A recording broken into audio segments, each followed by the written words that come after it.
Yeah, I know. You can have a back there. But now it shows you here like dogs. Yeah.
I know I'm saying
Like the last time rolling.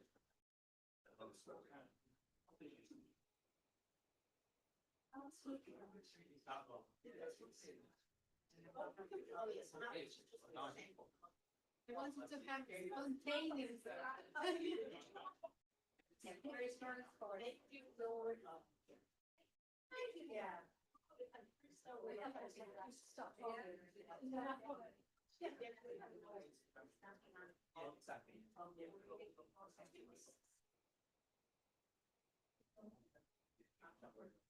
I was, no, I'm just gonna lie down my bed.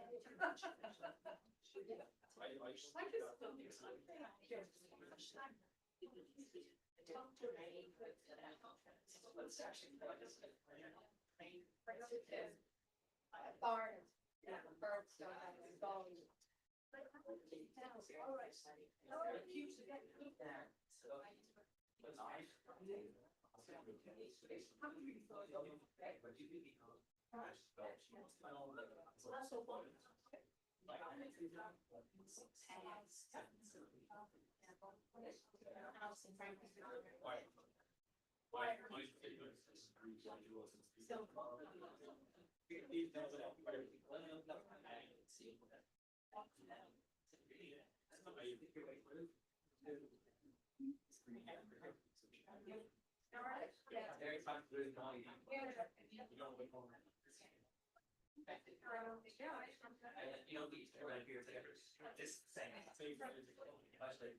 Yeah, nothing like that.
Okay.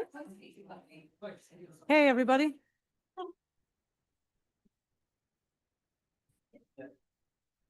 Can I start? Can people hear me okay? Can't hear me, can you? You can? Okay. Okay. All right, everybody, I'm going to get started.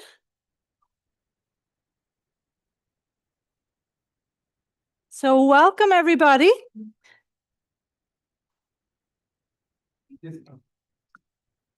Good afternoon and welcome.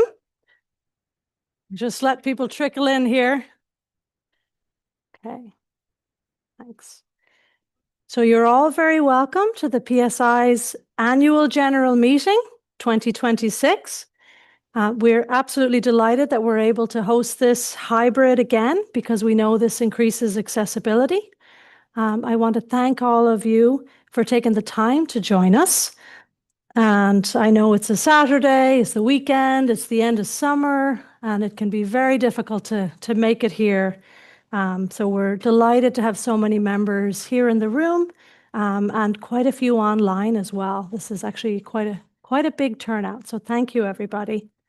We have Simon and DV4 helping us out on tech. So if anything feels a little wobbly, feel free to let me know. And I'm hoping things will be as smooth as before. We also, of course, have our very talented and hardworking PSI staff at the back. Hi, guys. And we have voting and non-voting members here today, and everybody's very, very welcome. Of course, we are a membership organization, so the entire purpose is you. We couldn't be here without you. So just in case anybody's not sure, voting members are graduate members, chartered members, and fellows, where non-voting members are students and associate members. Our online voters are joining over Zoom, and the non-voting members online are on YouTube, okay? Just so people are aware, this meeting is recorded, and the recording is we're only taking that recording just for the purposes of the minutes, and that recording will be deleted shortly thereafter. We also have here on site and online some PSI Council officers, again, many of our PSI staff, and I believe we have Zinedine here. Is that correct? Yeah. Thank you very much for coming.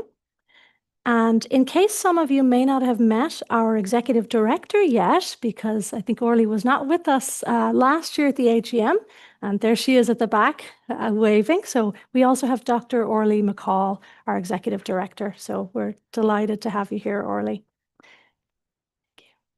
Okay, so all the related meeting papers have already been issued. So this includes the standing orders, the AGM procedure document, the motions, and the candidates' election information. Hopefully you'll have had a chance to look at them already, but if you haven't, they're still available on the PSI website. So for those of you who are online, or if you have a device handy, you can just go to the website, log into your members dashboard, and there will be a link for the AGM where you can access all those meeting papers. Click. Oh, sorry. See? Already, Simon. Thank you. And for those that are here in the room, you should have those papers. I think when you checked in, you should have gotten them. Okay, so to start the meeting, we need a quorum of 25 people. So can I have formal confirmation? I can see those numbers myself, but okay, great. Yes, thank you, Lucy. Okay, so happy to confirm we have, in fact, exceeded our quorum by quite a lot. All right, everybody. So as we're getting started, I'm just going to outline just a little bit of the usual housekeeping. If you are on Zoom, can you please make sure that your full and correct name is visible on the screen? And we do need that because we want to, we need to ensure that it is actually, that it is, that we have members voting. There are going to be opportunities throughout for delegates to ask questions. I will invite the questions and comments at specific points. For those who are in the room, if you have a question, you can just raise your hand. We will have a roving mic, so I am going to pause. If we're bringing a mic around to you and you have a question, we do want to capture that for the recording. And when that happens, we will also ask you to state your full name. And for those online, if you have questions, you can put them in the Q&A at any time. And our moderators are going to manage those questions. Now, they will bring them to me at set intervals. And you can also use your raise your hand function. And at that point, I'll invite you to speak. You'll be unmuted. And I'll ask you again, I might remind you to state your full name. Okay? And for those on YouTube, not to forget you guys, you can also email questions to the office manager at psychologicalsociety.ie. This feels like a lot of housekeeping, doesn't it? Okay, so when we're proposing and seconding any motions, I will request a proposer and a seconder. We typically would take one from the room and one from online. And we will follow that same procedure as with any of the questions that you might have, in that you'll be asked to raise your hand, state your full name for proposing and seconding an item. And then we'll have a section at the end where we can have more time for questions as well, hopefully. Now, we do have a very full agenda today. I am going to do my very best. Timekeeping is not really in my wheelhouse, so I will ask for staff or even folks in the audience to give me the nod or tap your watch, whichever works. And yeah, so that we will keep on track and get through all our items. Okay, so I just want to confirm the meeting agenda. I won't read through all of this. I'm going to assume all of you are well able to read that. But we do need to formally confirm the agenda. And as you can see, it's a very full one. We will go through each item one by one.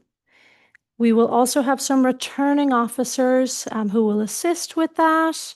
And some of them will actually, we may have some who might wish to go through the reports or answer some questions from last year. We'll also have announcements, elections, of course, items arising in AOB at the end. Okay? So, all right. Moving right along. So I'm going to appoint some tellers. Now, the tellers, our tellers will retain a record of all the voting results. In-person votes will be counted by our tellers, and those that are online, those will be securely recorded online, and then those two sets of votes will be amalgamated. Now, I'm going to suggest 2 PSI staff members as tellers. I'm going to propose Susan Fox. You here, Susan? Susan's okay? Yeah? Okay. And Charlotte? That's great. Okay. So can I invite somebody to propose Susan and Charlotte? Great. Blahin. Oh, sorry. Blahin, can you state your name for the record? Blahin McMahon proposes. Thank you very much. And I might ask somebody from online to second. And if you are online and you wish, okay, I see Hugh McGovern has raised his hand. Do I need to unmute him? Or just, okay. Okay, so we have Blaheen proposing and Hugh McGovern seconding the appointment of Susan Fox and Charlotte Call as our tellers for today. Okay? All right. So, minutes of the 2025 AGM. Now, that took place the 23rd of August, and we are taking it that you have read that. Sorry, I'm actually getting distracted by the a very active audience, lots of commentary here. So thank you guys for taking part so much. Now, do folks have any amendments to the draft minutes? You can let us know if you do. Okay. So if we have no suggested changes or amendments, I don't think we have any. Okay, so can I get a proposer? Okay, great. So state your full name. Lorraine Madden to propose. And can I get a seconder? I'll choose a seconder from online if that's okay. And if you are willing to second that, you can just please raise your hand.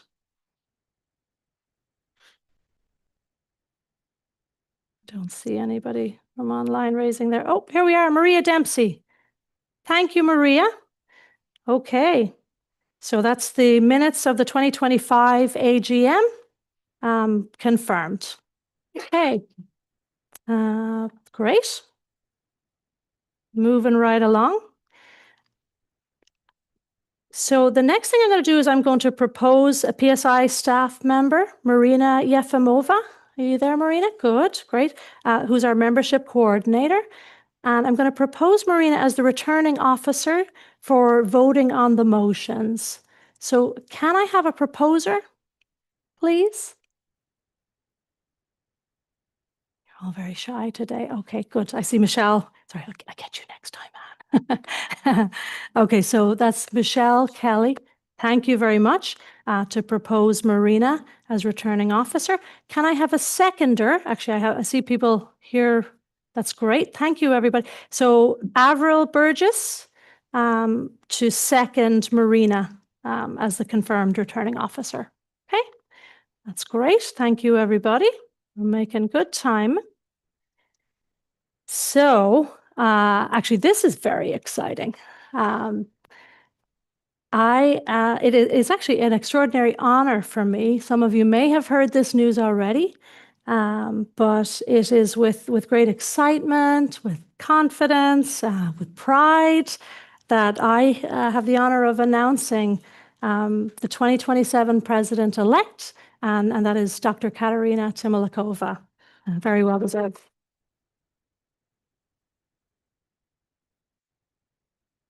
That is an incredibly well deserved. So thank you, Katarina. Congratulations. Okay. So, all right. So for the 2027 to 2029 period, we have, council positions open. And these council positions are subject to election at this AGM. And the appointments will take effect from the 1st of January 2027. So we have the current holders of these positions, Dr. Damien Lowry, Dr. Maria Corrigan, Dr. Katarina Timolikova, Professor Suzanne Guerin, who I've seen here somewhere in the room, Dr. Mitchell Fleming, and Miss Clementine de Cabasol. So what this means is that we have 6 places available for election, and we have received 13 valid nominations. Okay. All right. So this is the fun bit, guys. Hope everybody's ready for this. So 13 is actually quite a big number. We have 13 very talented people who have been nominated. And we only get to make one vote. So I know that makes it very, very difficult. So for those here in the room, you should have a voting card. If you don't have a voting card, can you let us know quickly? So for those in the room, you have a voting card and you may choose only one name. Again, I know that's incredibly difficult when so many, it's actually a really great sign of a robust democracy that so many people are coming forward. And, being on council is actually quite a lot of work. Maybe I shouldn't say that now, it might dissuade people. But it is really, really exciting that so many people are willing to do the job, are willing to accept the nominations and to put themselves forward for this. So if you're online, your instructions are essentially just to follow that voting link. So we will count the items, we'll amalgamate the in-person votes and the online votes once we have them all put together, and we will announce that then today. Okay, so can you please select one of the following for the council nominations? And remember again that you only have one choice. Okay. So, oh, thanks, Kennedy. Yeah, so Kennedy has some pens. If people don't have a pen, just raise your hand.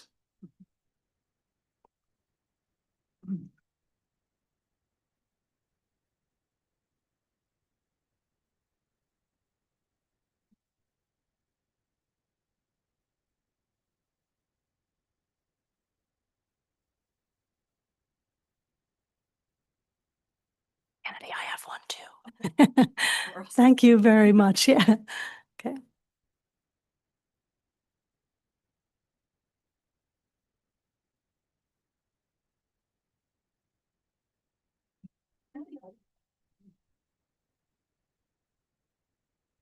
So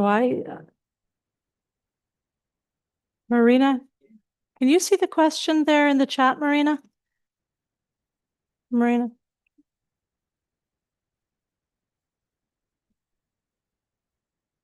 So just for those online, if it happens you haven't seen your link for voting, you should have been, you would have been sent that when you registered. Is that correct? Oh, okay. So online. Oh, okay. Has popped up for you right now. Sorry. That was just to get into the room. Right. Okay. Yeah. Sorry. I just see one question there. Somebody's asking about it. Okay. So yeah, so that should have popped up on your screen. Just wait a couple of minutes.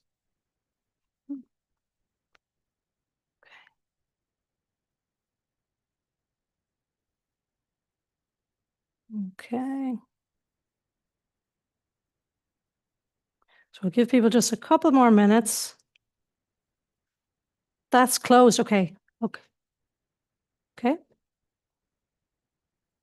Yeah. And we do have somebody with a hand up. Yeah. Okay. Right. Okay. Are we completed with online, Simon? Okay. All right. So we will wait with bated breath. Thank you, everybody, for taking part. Okay.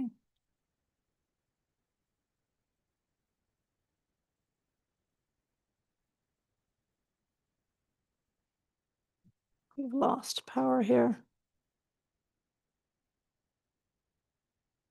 There we go. Thank you very much. Okay.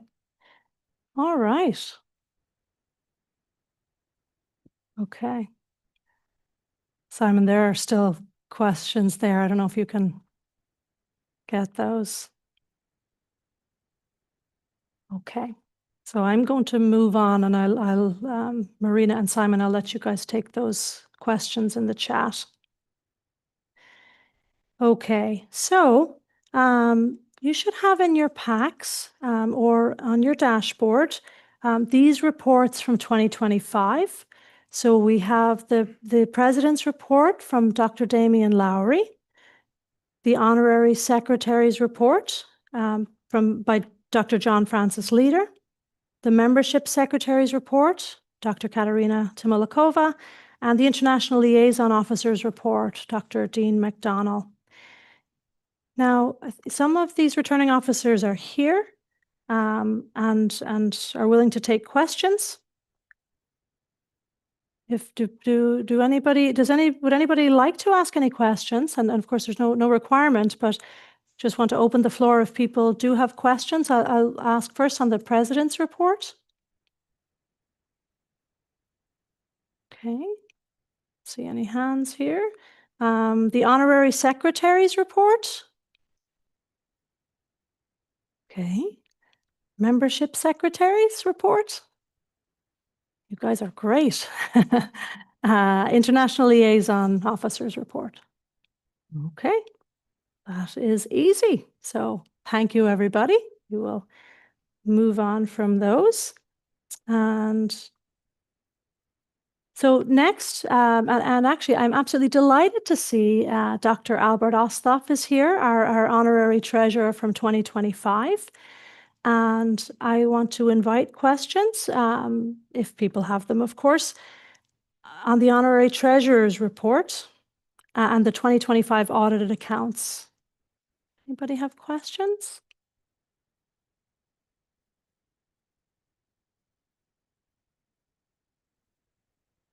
Albert, you may be off the hook. Okay. Is this pace okay? Should I be giving people more time? Okay. Okay. All right. Well, if nobody has questions, then I am going to invite a proposer for the 2025 audited accounts. Anybody willing to propose? Blaheen, so actually state your full name. Blaheen McMahon to propose the Honorary Treasurer's report from 2025. Do we have somebody from online? Actually, I see Dr. Damian Lowry there to second the Honorary Treasurer's report from 2025. So thank you to Blaheen and Damian. And we can ratify those audited accounts. Thank you very much, everybody. Okay, so reappointment of the auditor. So yeah, so we have Zinedine here. Thank you also for coming on a Saturday. I'm sure that's not your favorite. You're probably sending us memos all the time. Yeah, please have this on a Monday afternoon. So, okay, all right. Wonderful, thank you very much. So Zinedine are here in attendance, available to answer any questions relating to the audit. Doesn't any questions in relation to the audit? Okay. And so I would also like to propose a reappointment of Zinedine.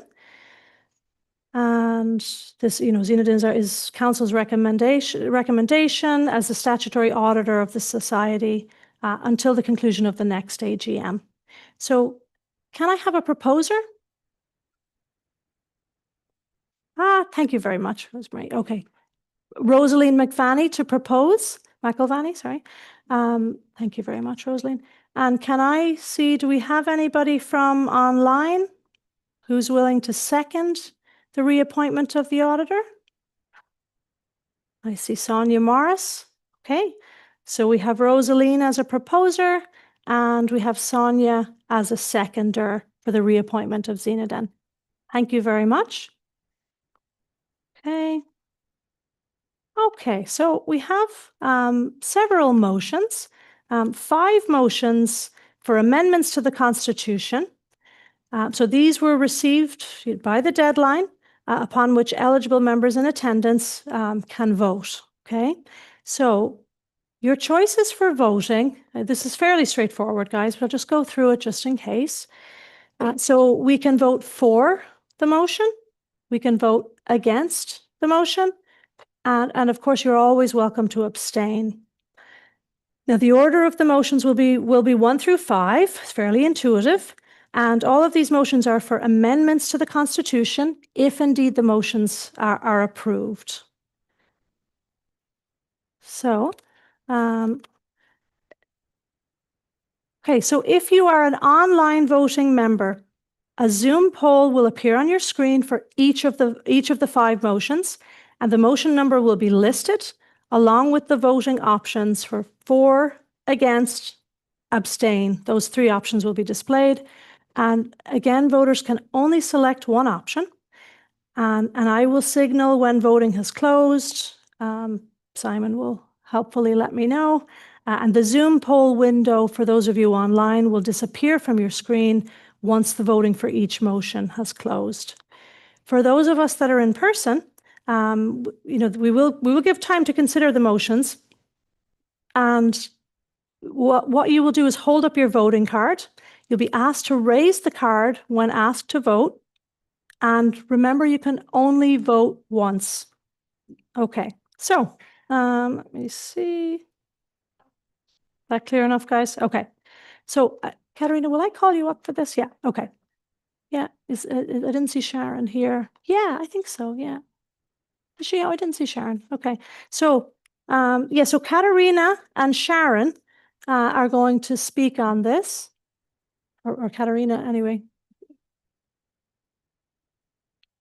Can you hear me? Yep. So first motion is proposed by myself and Dr. Sharon Lambert.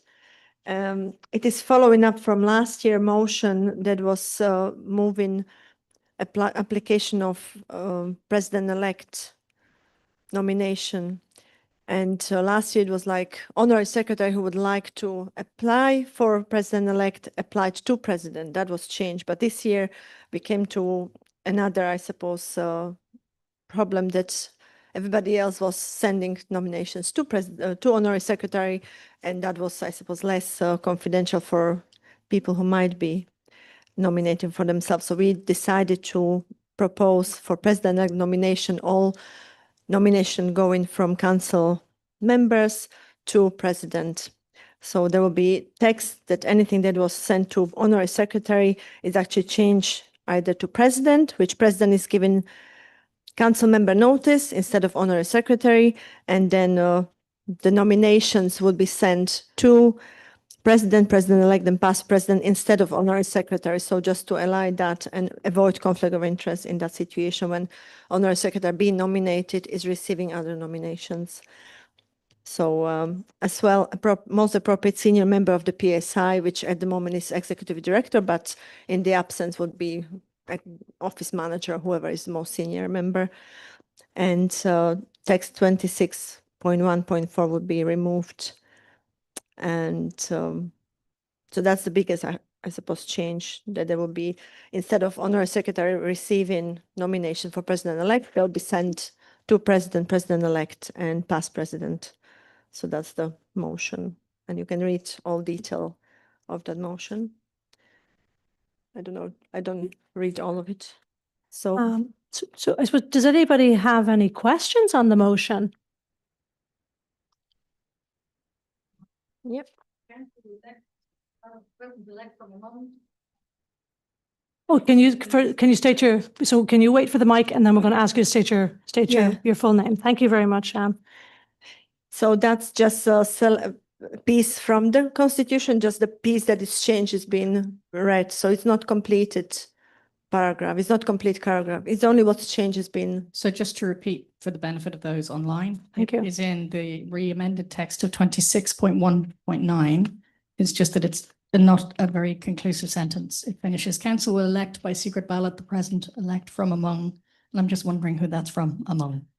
Yeah, so that's Constitution. It's just describing further who's that among. It's not changed. Oh, That's okay. not Thank you very changed much. part. Yeah, it's only the colorful part That's is cool. being Thank you changed. very much. Thank you. Okay, that's Anne Golden, right, for the record. Okay. Definitely you. Okay. Anybody else have any questions? Okay. So, say it again. That was Anne Golden. Thank you. Okay.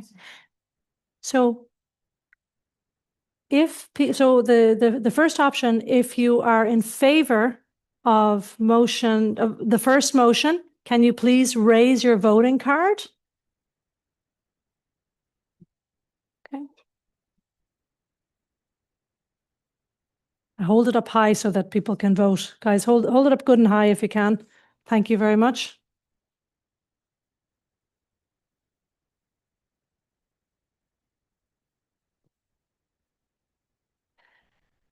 And yeah.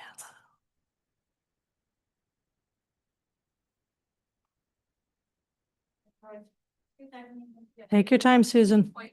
Yeah, hold them up really high. Sorry, guys. It's a little bit of a workout. Yeah. Oh, we have another 30 seconds in total. Oh, for online. Okay. Okay. Yeah. So for those online, you've got 30 seconds to cast your vote. Okay. Thank you, Simon. Okay. So is anybody against motion number 1? If so, please raise your hand high so we can count your vote. Don't see anybody here in person. Would anybody like to abstain? Okay. See one.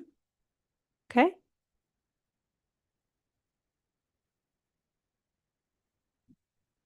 We good to move on? Yeah. Okay. Simon, we're good with online. Perfect. Okay. Okay. Oh, yes, I see that question there. Yeah, that's no problem. I can do that. Okay. So motion number 2 is on the eligibility to run for president. So there is proposed addition to the constitution in this area, and it's just to be more clear and transparent about who is eligible to be nominated for president-elect. And it states that members of the council that are not eligible to run for president-elect are co-opted members who are not democratically elected, and the sitting presidential team, which is president-elect, president, and past president. So they wouldn't go for this another term. So that would be another motion, just that Okay. addition. Yeah, I'm just going to go through these screens so those online can see them. Oh, sorry, that's it for that one. Okay, so I can leave that back up again. All right. So those who are in favor of motion number 2. Oh, sorry. Does anybody have any questions? Thank you, Kennedy. Yeah. See some movement in the back. Does anybody have any questions on motion number 2? Don't see anything online either. Okay. So those who are in favor of motion number 2, online, your poll should pop up. And in-house, just please raise your cards high. I'm going to suggest using the other arm, just to okay. And we'll just give Susan and Charlotte some time to count. And by the way, those online, you can make your total selection here. You don't have to wait for us. Okay. Put your hands down. Is anybody against the motion? If so, please raise your hand and please raise it high so we can see it. Okay. And do we have anybody who would like to abstain? Okay. Okay, so that is motion number 2 finished. Okay, so the next one is motion number 3, and this is also on the president-elect nomination. Katarina, I'll let you take this. Yes, so in relation to when there's only one nominee by for the president-elect, we are trying to bring added section to say where only one valid nomination for the office of president-elect is received within the prescribed nomination period, council shall proceed to anonymous vote in accordance with section 2616 and 2618. the nominee shall be declared elected as president like only where they receive a majority of votes cast, being 50% plus one. So what currently happens if there's only one nominee, there is 1 month for secret ballot. So it seems to be unnecessary when the council should be one, I suppose, voting. And there is just one nomination. So we propose this to streamline the process. It makes sense when there are more than one nominees to have secret ballot and wait a month. Does anybody have any questions on motion number 3? Hi, Oren. Go ahead, yeah. Yes, Oren, oh yeah, so can we have the roving mic and please state your full name. Yeah, perfect, thank you. Hi, or McCarthy here. I think it's a great idea generally. I'm just wondering what will happen in the event that you don't get sufficient for that president-elect and you're left in a kind of no man's land. Don't get 50 You plus do a one. nomination, but that nomination doesn't get 50 plus one. So then there is already in constitution, then in the next meeting, there will be nominee elected from the current present council members. So it's somebody else has So to it be goes to open vote open then up again. Yeah. Okay, in July. that could be. Okay. Okay. So currently what happened previously, it seems to be, it happened, somebody was nominated, they were accepted, but there was nothing in constitution to cover that. Sure. So it was like accepted at that meeting, but it wasn't written in constitution, so it wasn't really Yeah, I think that happened. valid. Yeah, that's what I mean. So we try to brought what happened to you to constitution, because it was something that was tradition, but it wasn't written in constitution. Yeah. So we'd like to make it more transparent. Okay. That okay? Thank you. And Oren, are you wondering if we need more language on that, or are you happy once it? Yeah. You see something like that extending on, like no one wants to put present in a tough role and not everyone goes with. You could be left with just one each on and maybe not sufficient support. to get Yeah. The position filled at some point before Okay. the next year starts. Okay, The type in there. okay. Would you propose any addition? Okay. But if there's anything, It does happen. yeah. Going forward. Yeah. See. Oh, sorry, Charlotte, yeah. Okay. So I think we're okay to proceed to the vote. So those who are in favor of motion number 3, please raise your yellow card up high.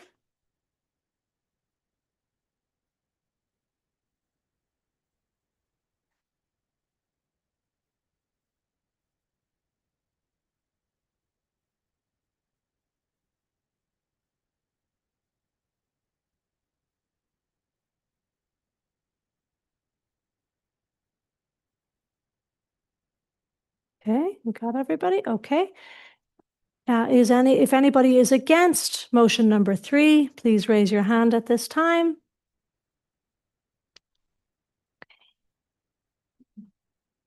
Okay, if anybody would like to abstain, please raise your hand with the yellow card. Okay. All right. Okay. Simon, are we okay online? Okay, great. And we've got everything from the room. So I'm going to proceed to motion number 4. Okay, so this is on eligible council members, and I am going to trust you, Katarina, to take it away. Thank you very much. Okay, that's proposed by myself and Dr. Sharon Lambert again. I suppose in some parts of constitution is stated that voting members should be part of governance of the PSI, and PSI Council is governing body, but just to be clear about the election and who is eligible for election to council, we want to add section after 21.3, eligibility for election to council shall be limited to graduate members, chartered members, associate fellows, and honorary fellows of the society. So it would align with people eligible to be in governance of the society.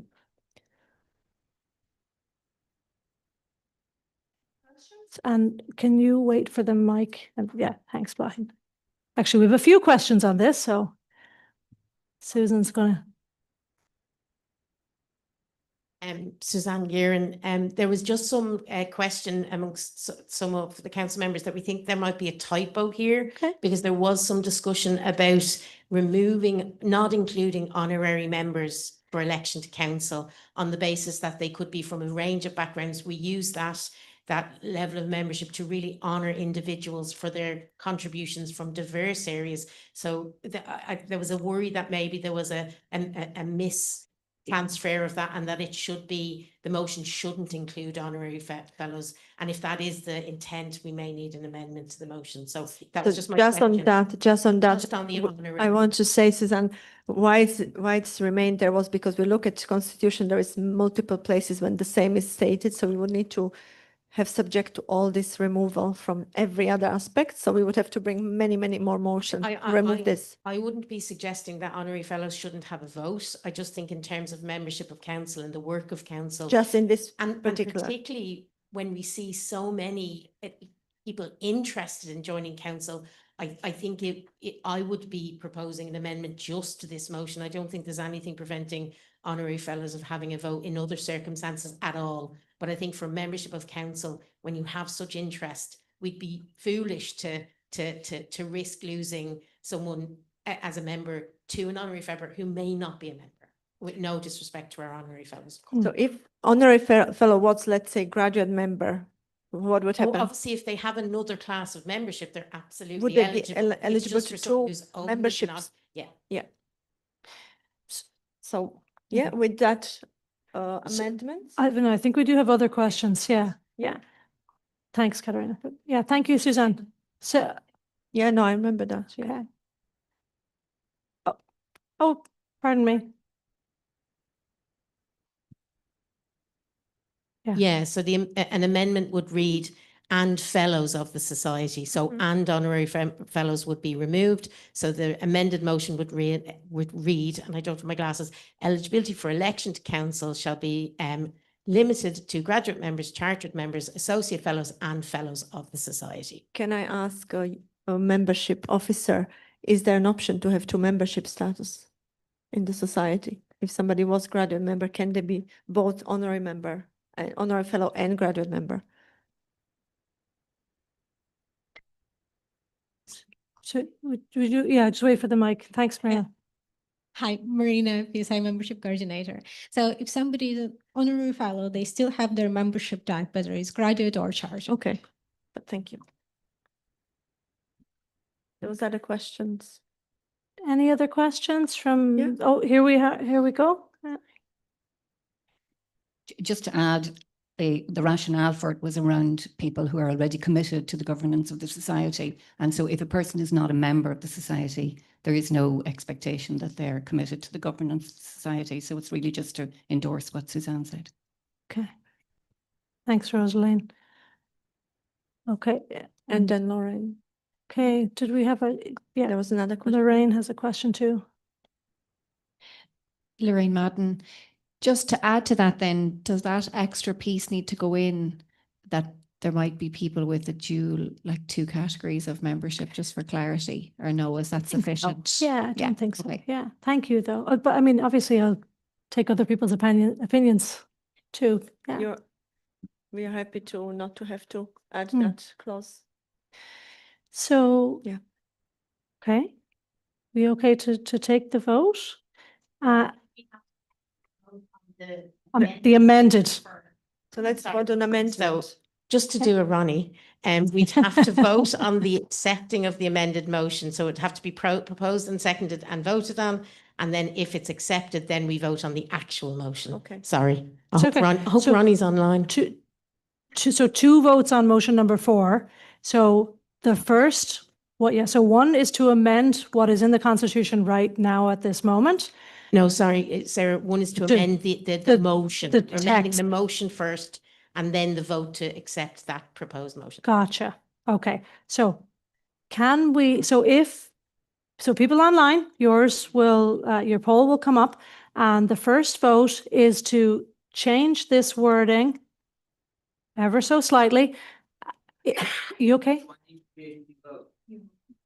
Oh, Oh, possibly. Do it, I need 2 minutes. okay. Yeah, create new vote. So you are creating a vote amendment. First, so for this one that's up on the screen, we're going to vote to remove that last clause and honorary fellows of the society.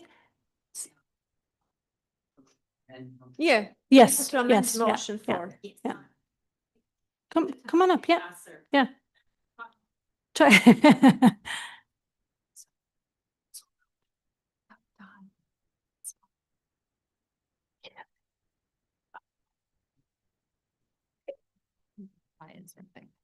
Standing and sitting, stretching, break, no? Stretch break. People to stand up. Yeah. no? Yeah, go. Watch my tell you stand up. A 3 1 time. God, that's so hard. Yeah. Yes, so because I know after we have motions. Oh, Is it okay?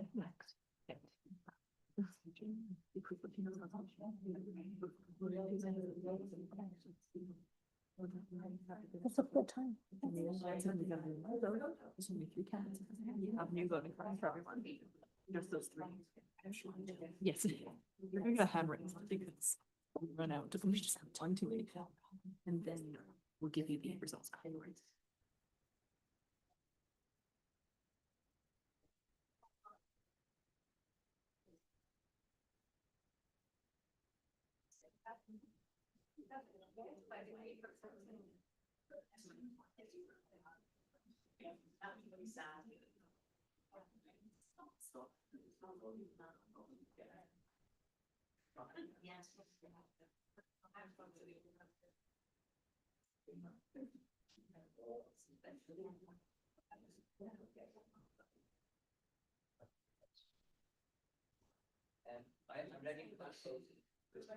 Okay, can you hear me okay still? Yeah, sorry, I was messing with my mic there. Okay, so going to ask people to vote now, first on the amendment to motion number 4.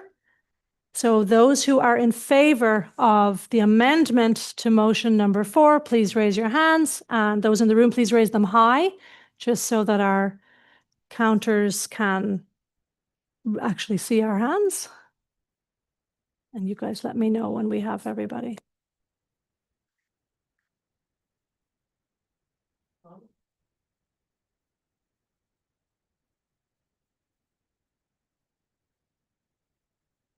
Okay, yeah. If anybody would like to vote against the amendment to motion number 4, please raise your hand. Please raise it high.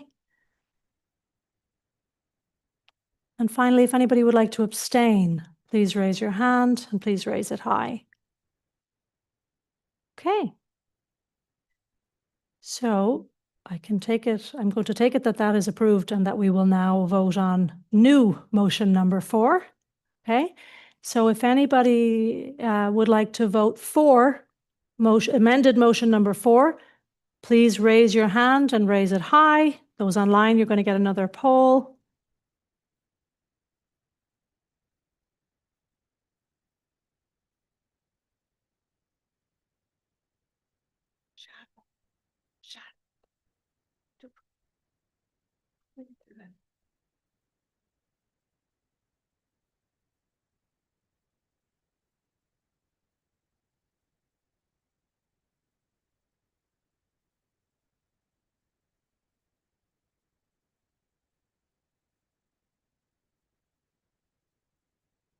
Got it?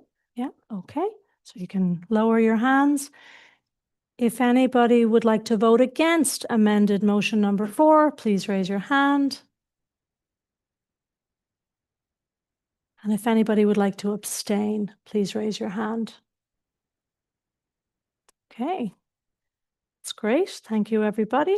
Simon, let me know. Okay, you've got the online one. Great. Thank you, everybody. Okay, so we'll move on to motion number 5. We're making great progress, everybody. Thank you very much.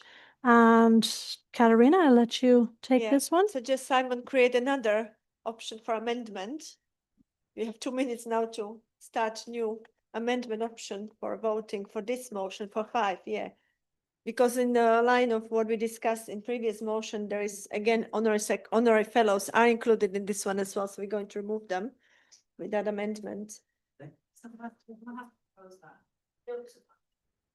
suggesting that we remove honorary fellows from this one as well, because this is honorary fellows who can vote for things, but we would just amending it so they can't be elected. So they can Yeah. still vote, so I don't see any. need Okay. to Change this one. So this is okay then.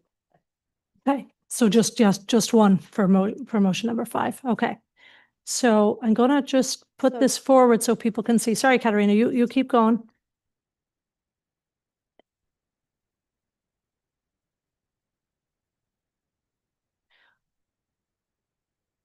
Did you want to say any more on that, Katerina? No, I wanted to say that we brought in AGM last year clarification on election of officer for special interest groups, and we didn't align that with the division, so we just creating the same for division, so it's aligned.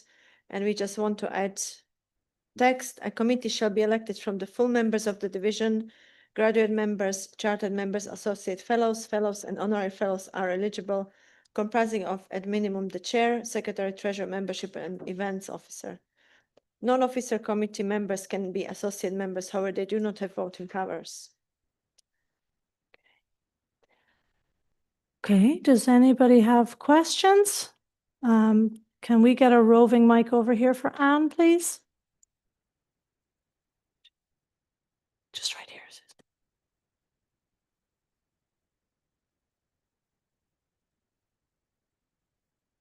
And Anne, just state your full name for the recording, please. Anne Golden.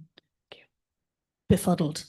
When this says in 39.2, the founding meeting, is this the starting of a division or an existing division? Because then it refers to the committee be full members of a division.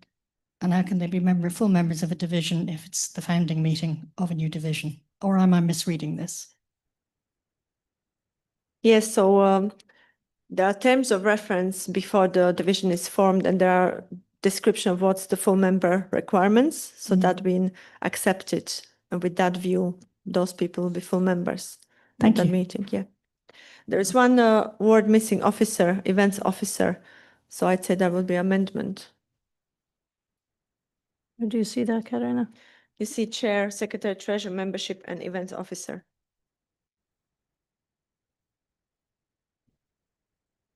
Okay.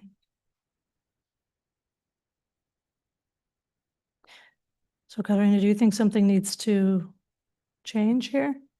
Do we need to add a word? Membership secretary and events officer, 2 words. Oh, yeah, okay, okay. So do we need to do 2 motions for that? Or just add the words that are, yeah, It's clear, it's not change Yeah. of the meaning, yeah. yeah, okay. With that I amendment, yeah. think that's fine, okay, okay. So well, it doesn't say membership There are secretary, it just says missing words, secretary, membership secretary and events officer. It's not like meaning, it's just the missing words. Yeah, yeah, so membership, so add secretary after membership and after events, add officer. I'm so sorry, Can yeah, see which yeah, one. so sorry. I'm so sorry. I can look at it. I'm looking at mine, yeah. Just the words. Thanks, Suzanne. What do they use? So what would we? PSI, so. Yeah. Yeah. Some divisions would use different terms. They would use event secretary versus, so like if you Okay. want to standardize it. you're So we standardizing. will leave it like that. I think.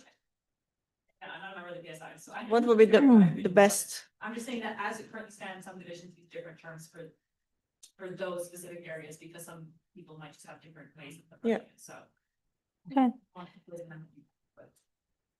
Okay.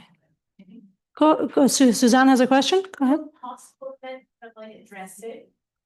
I am allowed to though, like I'm sorry to mention. Then that- Oh, for the that's- online, sorry. apologies for Suzanne, those Suzanne Guerin. Suzanne Guerin. Yes, thank you. If we wanted to clarify that other officers were entitled, you could simply say treasurer and other officers. Would that cover it then? You don't think so? I think minimum is chair, secretary and treasurer, that's minimum, and membership secretary, then everything else is extra. But we would have to have minimum of those four officers. Yeah, but if Kennedy's concern is that there is variation in language of what that role is, We might, unless you just change we might whip them membership, to cover this. membership role and events role, Yeah, because it allows for different wordings. yeah. So it would read treasurer, membership role and events role. Yeah. But The I think that's officer. Kennedy's concern that they're not. Sorry, just for looking at all of these aspects with Charlotte this past year, my concern is that if we standardize the names, some divisions might not implement that, and then they're in breach of the Constitution. So in my perspective from working with Charlotte, the divisions, divisions and SIGs officer, would just be to keep it as membership and events, because they can fill in the blank in terms Yeah. of if they want to call it membership, secretary, membership, organizer, events, it's just, I just don't want any division to be in breach of the Constitution as soon as we accept this Constitution. They're, if they're using a different term. Lorraine Madden, I just wanted to add that having set up a SIG recently, I looked for guidance on the terms, and particularly when we were asked to set up the constitution of the SIG and the divisions, and our committee talked about how helpful it would be to have standardized language and standardized roles, and we were looking for information, for example, that you have clarified here, a minimum of 5 officers. So having just gone through this process, I actually think some standardization would be super welcomed it. helpful. Yeah. Mhm. And that it would be a matter then of communicating this to the SIGs and divs, which might be helpful, because we are all writing our constitutions and our rules now, and I feel it would be helpful to be working from a standardized base. Yeah, I agree. Thank you, And we Lorraine. have our AGM to vote on that as well. So Rosalind. Yeah, we have a couple more Sorry. questions. Rosaline, I see, has her hand up. Sorry, just want to kind of go sorry, back over. just for the- Rosalind McLeod. Thank you so much, Rosaline. Yeah. Just to go back over the last few points, I mean, I think that's a good point that Lorraine raises. I'm not sure that we can deal with it in this motion, but to go back to Kennedy's concerns, I think those concerns are still addressed by the wording that Suzanne had suggested, as in chair, secretary, treasurer, and other officers. So I just want to go back to that again, because I think that covers your concern. Thanks. No. That is the purpose is to find there must be events in the division. Okay. So I think if you change that part, you get rid of the aspect of the motion. The point of the motion was to clarify which members are, which roles. The purpose of this motion is to clarify which roles are necessary when establishing a division specifically. It's not a SIG. So those rules are we already have SIG rules actually in the Constitution. This is why Katarina proposed this motion to have the same rules applicable to divisions. Okay, Sarah, I see, has her hand up. Thank you, Kennedy. Hi, Sarah Casey. Well, what about then comprising at a minimum the following officers, chair, secretary, treasurer, membership and events? Yeah, Mm. perfect. Thank you, Sarah Casey.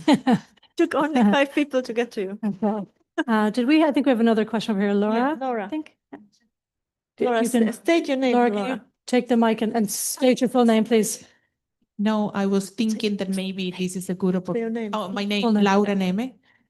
A good opportunity to pick a name, and it's easier for the divisions of SIG to change the name of the officer or the role to align rather than changing the constitutions. It will be easier to ask the divisions of SIG to change the name of the role. Yeah. Aligning with what are we getting today. Yeah. Okay. Any more questions? Now, actually, my question for you is, do we need 2 votes to amend that language, or are we happy to proceed? So one that Sarah Casey Sarah suggested Casey. was amendment comprising of a minimum officers, and those. At a minimum, the following officers, chair, secretary. Comprising of, at a minimum, the following officers, chair, secretary, treasurer, membership and events. Okay. Okay.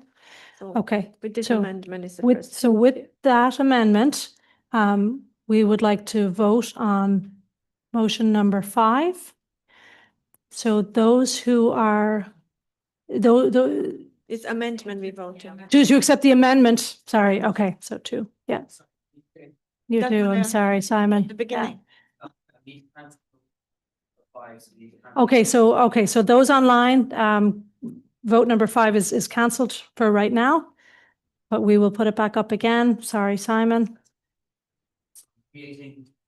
You amend motion 5. Thank you, everybody, for your patience. I know, look, it's good to get it right. Sometimes getting it right is time consuming. There you 4 go. hours to fill. Hmm? 2 more hours to fill. Oh, yeah, it's okay. We don't have to stay till 5. Just saying. We're doing well, guys. We're doing well. Okay. Simon, no rush, Simon. Just let us know when you're ready.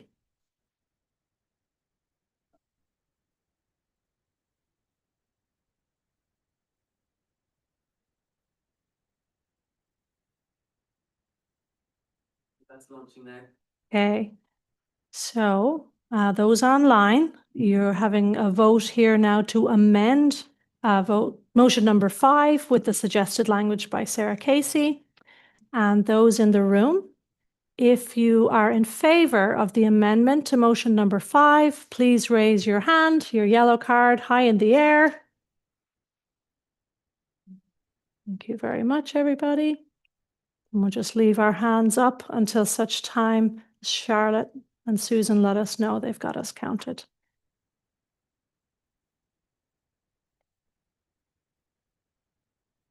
Okay.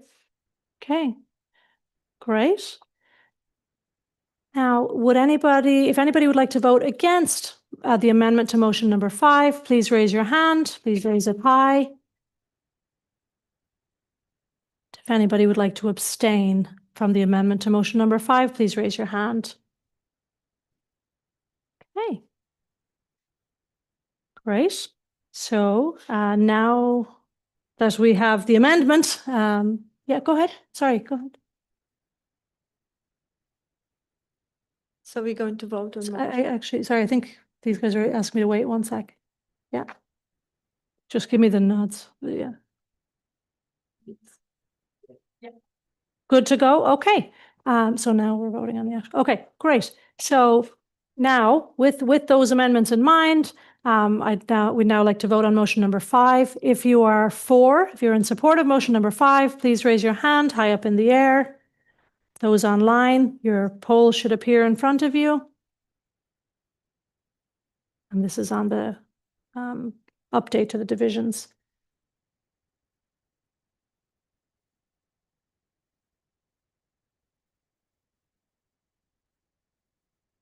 We are very compliant. It's good suggestions. Okay, you good? Oh, sorry, Susan, have you got that? Yeah, great. Okay, so you can lower your hands. And if anybody would like to vote against motion number 5, please raise your hand. And if anybody would like to abstain. Okay. I'd like to thank everybody for taking part in. Yes, absolutely. Thank you so much for taking part in live democracy. Yay! I'll take 5 now. Okay, so we are going to take a 5-minute break so we can count on our fingers and toes. I'm just joking. We're going to take a 5-minute break, everybody, and we will be back with you in 5. Thank you. Thank you, everybody.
Can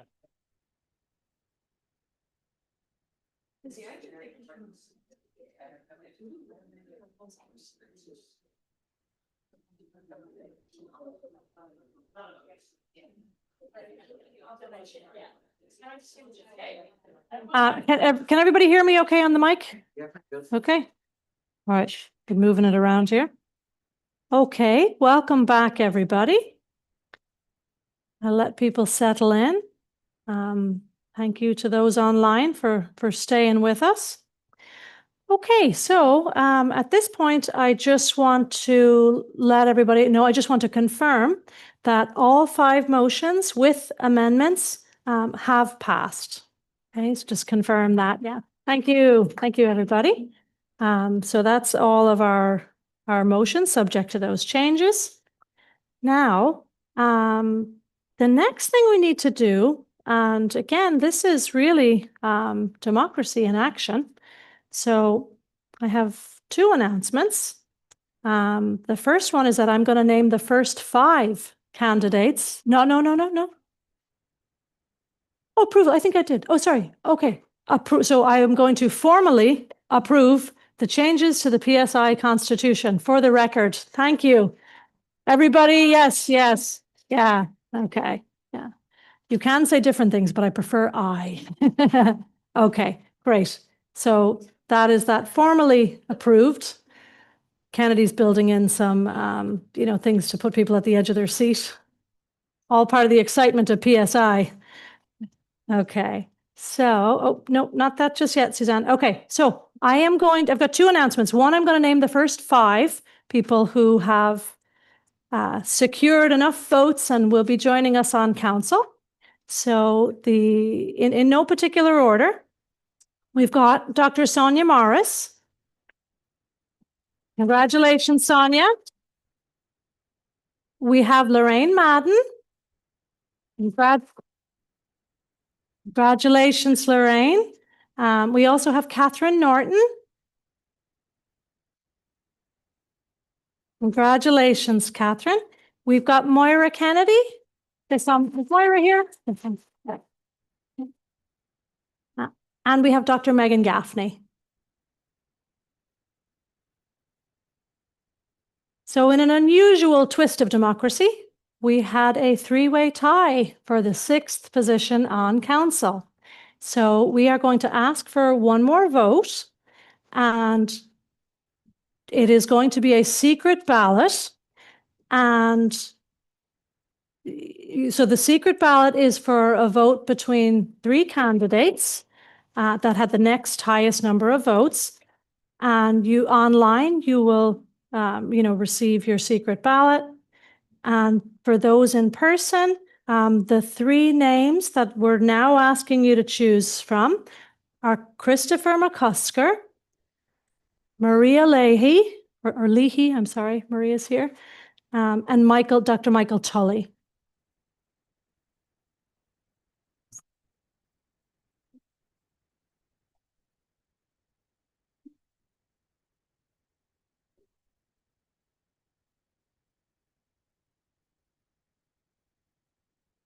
And the vote is open online for the further secret ballot.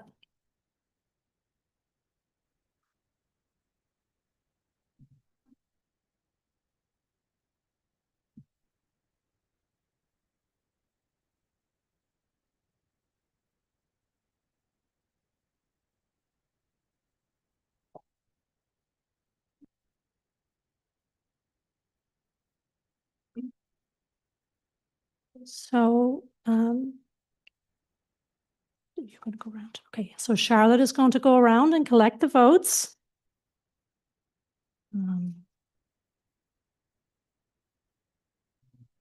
20 more seconds. For those of you online, you've got 20 more seconds to vote.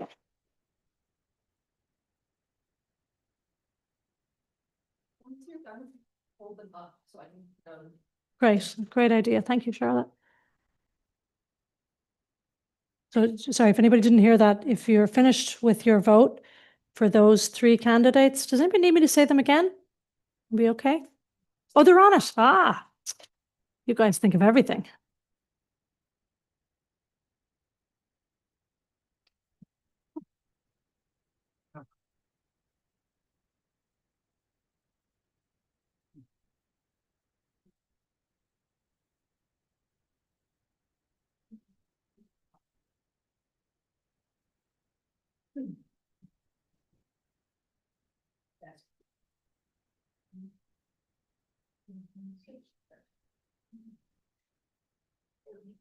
Thank you. Thank you very much. Okay. Okay.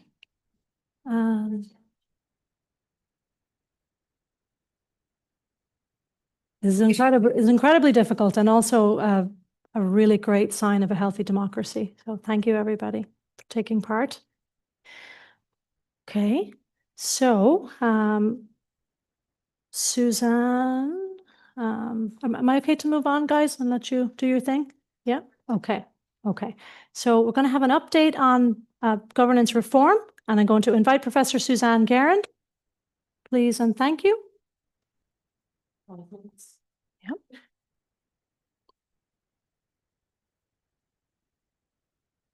Thanks, Sarah. So I am Suzanne Guerin. I'm a current member of council co-opted. And just I'm very conscious that in the last couple of years, there's been a huge amount of work has been done in relation to the governance of the society. And in relation to this particular item, when this was discussed at the last council meeting, I was very keen to be the one to speak to it, because having been back on council after a number of years, it's been fascinating to see how the demands have changed and the challenges facing not just council and the officers, but also the staff within the society office, in terms of managing what is a very complex regulatory landscape, not just obviously company law, but also charity law. So there was originally a proposal for a motion, which I'm going to briefly mention, but actually based on the Constitution, a motion isn't required. So those of you who are familiar with the work that has been done by the Governance Working Group and also by the Governance Review that was led by Bob Semple, which has been updated at many AGMs and in the Irish Psychologist and in various updates. There's a lot the society has to do to be effective and efficient in its governance. And one thing that struck me being on council now is the challenge of council operating as a board of directors, as in company law. So in my day, back when I was on council the last time, a small number of officers were directors of the company. Now the reality is that every member of the council, because the council functions as our board of directors, has to be a director of the company. And looking at the work that comes to council month after month, and knowing that that's just the tip of the iceberg, the amount of regulatory discussion and practice and issues to be addressed at council is actually smothering. And it's really hard work. It's work that I'm not qualified for. And I think many other members of council, we know our capacity, we know our competence, and we're not legal experts and we're not governance experts. So one of the suggestions that was discussed in Bob Semple's report was to create a structure where there was a smaller board of directors. And there's been a lot of discussion about how we do that. Does council be replaced by a board of directors? Does council, transform or turn into a board of directors? But in reality, within our articles, council has the authority to delegate any actions to a committee or board or subcommittee. And in fact, much of the work of the society works because of those committees, whether it be membership or validation or accreditation. So the council's plan is, using this motion, is to form a new board. Now, the name is almost irrelevant, but this board would be responsible for leading the governance of the society. Council obviously is the body that sets up that board. Terms of reference are agreed, membership is agreed, and the work of that board is agreed. But that board would function as our board of directors in practice, and it would be activated under the current articles. So I offered to speak briefly to let the membership know that this was the direction of movement within the society, that a smaller, more skilled board would be established. And importantly, that board would be able to have psychologist and non-psychologist members, that it would have an overlap with council so that there was a good communication and interaction between the two. But most importantly, that board could have the type of legal and regulatory experience that is needed for the efficient functioning of the society.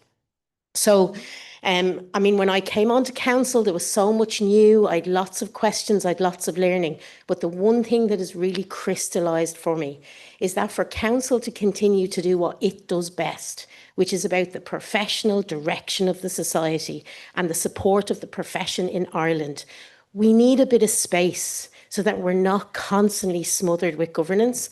So I'm hugely in support of this. Again, because it's in line with existing articles in our articles and MEMS, there isn't a vote to be had, but we did want to allow a space to update members on the direction of travel, with obviously more specific information to come in due course as this important piece of work is operationalised and implemented. So that's all I wanted to say to this piece of information.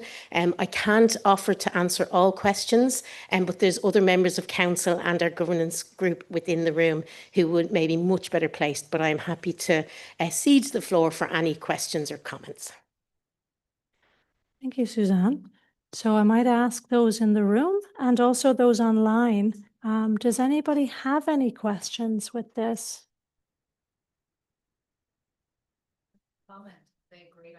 Oh yeah, do you want to? That's Lorraine Madden. Lorraine Madden is saying. Great yeah, idea. Great idea. Yes, thank you. Okay, so we do have a question from online. Do we want to unmute, or will I read her question out? Who is it? Sorry, Miriam O'Donoghue. Yeah.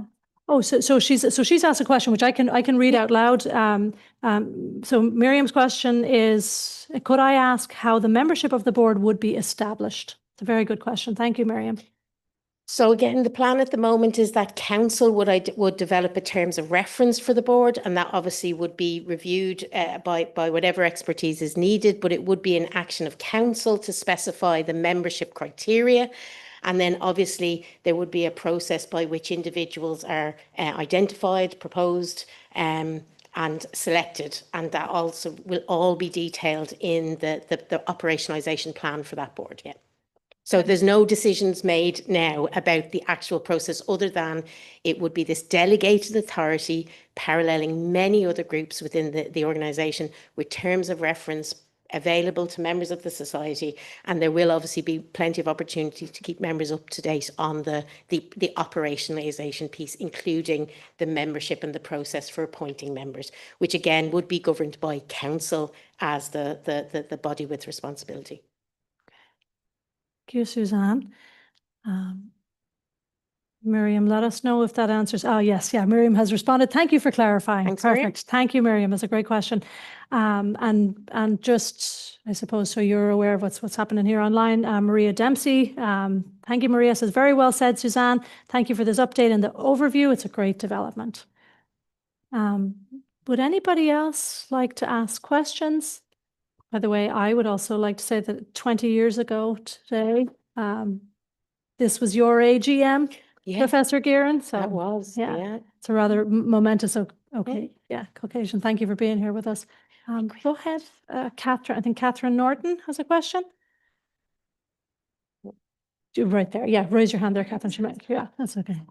I'm just wondering, have you decided about maybe having a group that will be able to advise, you know, the new board in terms of legal and governance and so on and so forth? Have you? No, Catherine, the expectation is that expertise will be on the board of that board, because at the moment we can't have that expertise on council, because council is made up of members of the society who've been elected.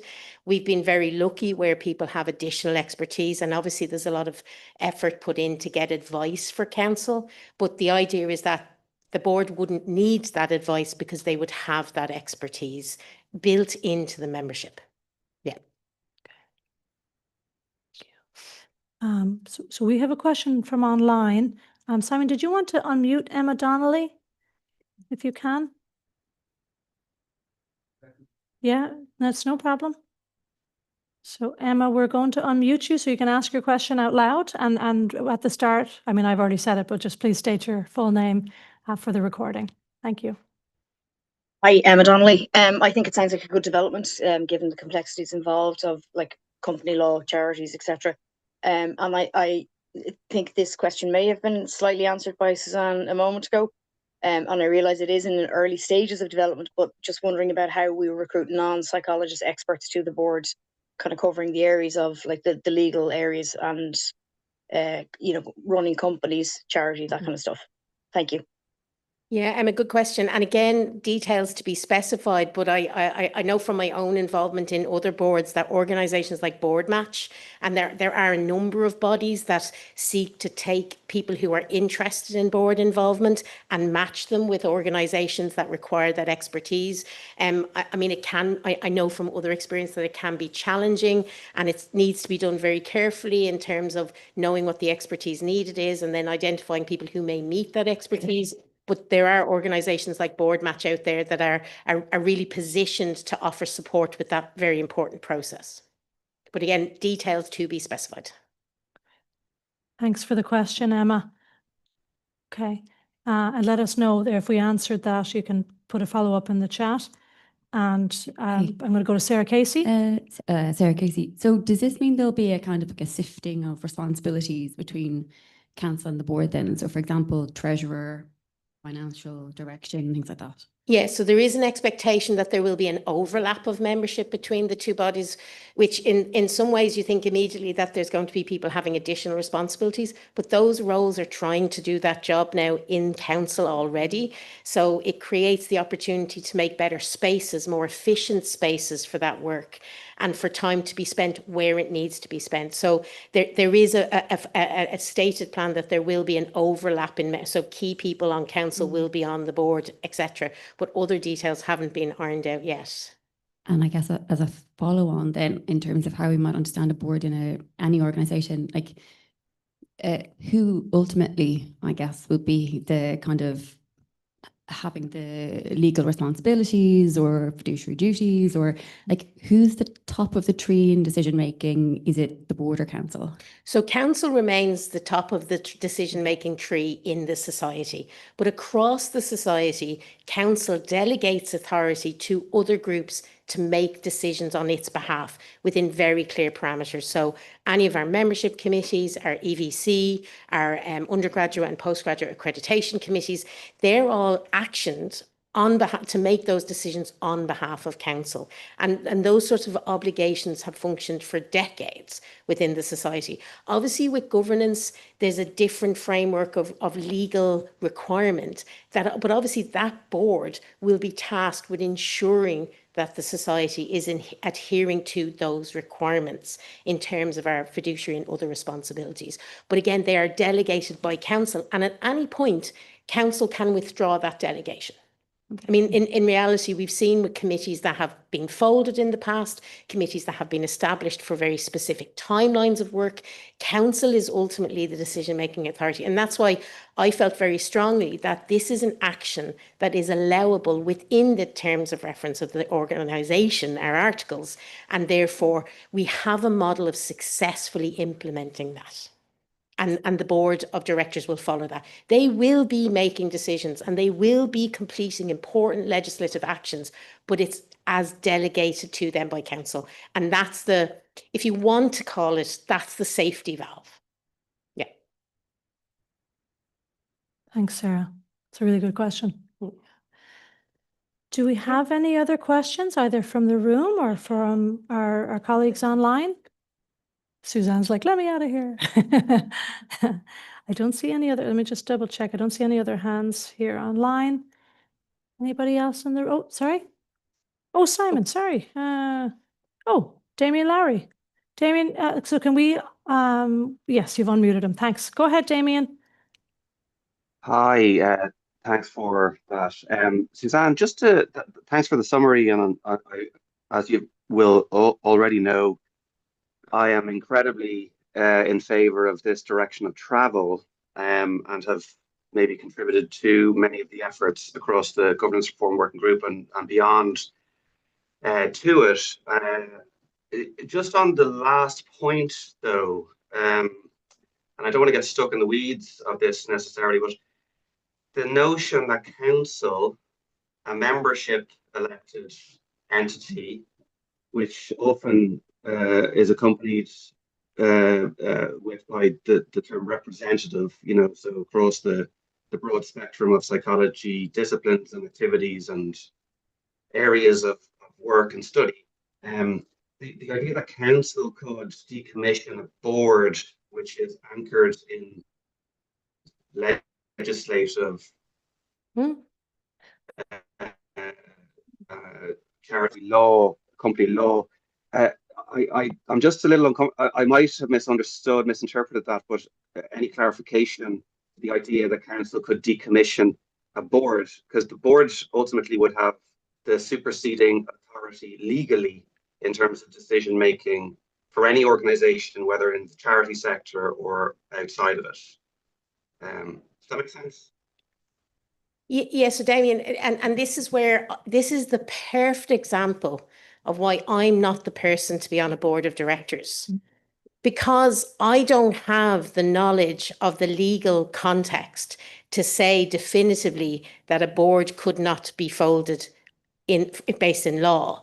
But based on our articles of association and what we have voted as members to be our structural preferences and choices for leadership, we can delegate authority to a committee, and that delegated authority can be withdrawn. And I think the answer to your question is currently that responsibility rests with council. Now, yes, there's concern that we're not doing it as efficiently as we could be doing it.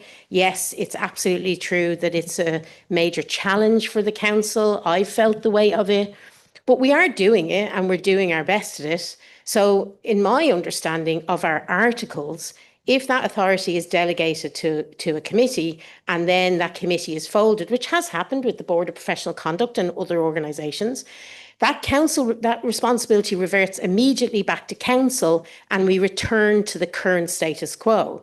So obviously the legal obligation is delegated to that board, but obviously it returns to the council if that board no longer exists. What the actual legal mechanisms of that are, I don't know. But again, that's why I shouldn't be a director of the board.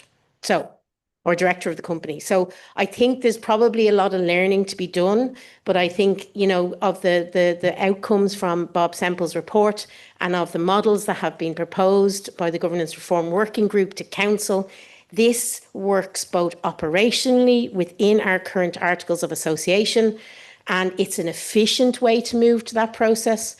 Whereas if we had been voting on an article to establish a board of directors, all of these questions about who's in charge and who's responsible and how many psychologists and how many psychologists are non-psychologists, we'd have to be trying to push our way through these questions with vote after vote. And I think if we have the power to do it this way, and we have shown this way to work for other things, I think it's a more efficient way of changing. And maybe it won't be the best for us and we will have to do something else. But this is something that we can do now. And I think that's important. So again, my simple answer to your question is, I don't know what the legislative implications of that would be, but I can say that within our current articles, council can establish and de-establish committees that it delegates and work to. So I hope that helps and probably illustrates why we need a delegated board. Sorry, Damien, do you have a, thank you, Suzanne. Damien, do you have a follow-up question? I see your hand is still up. Yeah, if possible. I'm not sure, I think I'm unmuted. You're unmuted, yeah? Yeah. Yeah, no, I just think it's like, again, I just want to be unequivocal about this, unambiguous. I am 100% in favor of establishing a board. I think we are way behind the curve. Yeah. In that regard. We have a lot of modernization to catch up with, and this is one of the main examples of that. Absolutely, 100%. So I am on the record multiple times over of stating my preference for establishment of a board. I don't think we do have the mechanisms. I agree with you there, Suzanne, and I know sometimes these things can be open to interpretation, or, you know, but we do have the mechanisms to do this without it having to go to a vote. I know that was established quite a while ago. I don't think it's equivalent to, and I don't want to be too nitpicky about this, but I don't think it's equivalent to establishing a committee which can be disbanded. A board will become the legally responsible entity for the organization, and its skills based skills populated. So it's really important that we do that, because we don't have the adequate and requisite skills currently to operate as a board, even though that's what we have been entrusted with doing. So a lot of the external advice has kind of pointed us in this direction. I don't think reverting to the status quo is as guaranteed as it might seem or appear. I think it's important that we know that from the outset. It's probably really important that we engage with the charity regulator too, if we are seeking guidance or advice, because that's what they're often there for. And we've often sought advice externally from governance experts, and we have an individual in our executive directorship role currently with a PhD in governance. So I think we're pretty well placed to move forward with this, but I'm just flagging that. And I think it's really important that we do move forward with this. Yeah. But, And I suppose just to reassure the membership who are in attendance, I mean, this is one of the models that was proposed by the Government's Reform Working Group. Council was presented with 3 models, A, B and C, and this was the model. And again, originally there was a plan to propose this as a motion, but it did not warrant proposal as a motion because the article exists. But actually, Damien, I think your input is really important. It's something that we will have to pay close attention to in terms of the setup of this board. And I'm excited to see how the establishment of a board of directors to lead on that governance piece actually frees up council to address the many more pressing professional issues and challenges and growth that the society has at its heart in the coming years. So thanks, Damien. Yeah, just one more. Thanks very much, Damien. Sarah Casey, I see Sarah's hand is up. Thanks, Suzanne. Hi, sorry, I'll keep it brief. I guess it sounds like this is something that's in motion in a way, with a lot of thought gone into the background. And I guess really it's just, I think, speaking from PSI Dawn, but maybe for other divisions or SIGs as well. I mean, it'd be lovely to hear a little bit more about this. And because I think there'll be implications, I suppose, at every tier of the organizational structure. So if it was possible to kind of find out a little bit more about it, that would be really super. Yeah, and I think what triggered me standing here today, hopefully somehow helpfully answering the questions. It shows the interest and the awareness of the importance of this, which I think is great. But also, this is about early warning. This is to say it now so that people can start to think about it, but also so that the society can be aware of its capacity to question these things. So obviously we've just had an election for new members of council. So the people coming onto council are going to be dealing with this change over the next 12 months. I'm co-opted, so I'm going to be gone.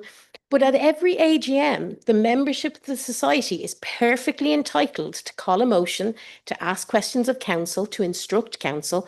And I would really, I love this event. I mean, this is the living, breathing example of how we function as a body who identifies who's going to be leading us, gives them that responsibility, but holds them to account.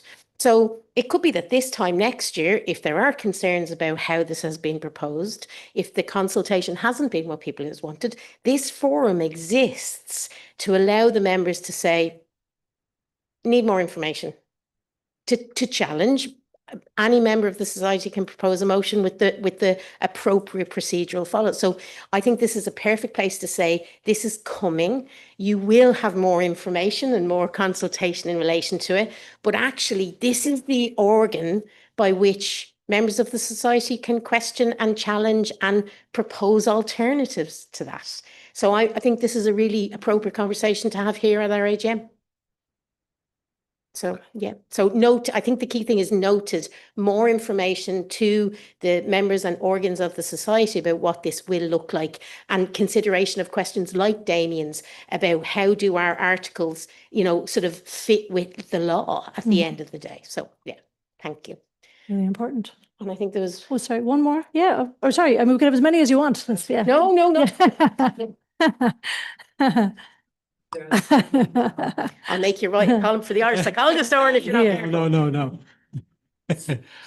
I'm going to echo what a lot of people said. I think it's about time something like this happened, and I'm delighted to hear that progress has been made in my absence, which is wonderful. When I first started, it was that case where there was just the office of the director and the council members weren't, and then obviously that we had to look at that and had to change, and then everyone became directors.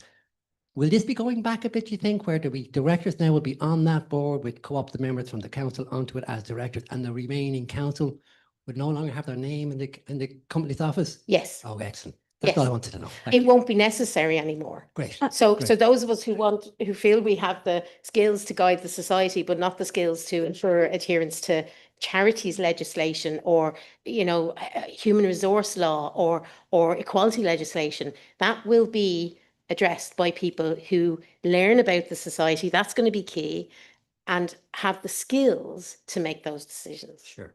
Because again, if you think about it, one of our ethical responsibilities as psychologists is to work within our competence.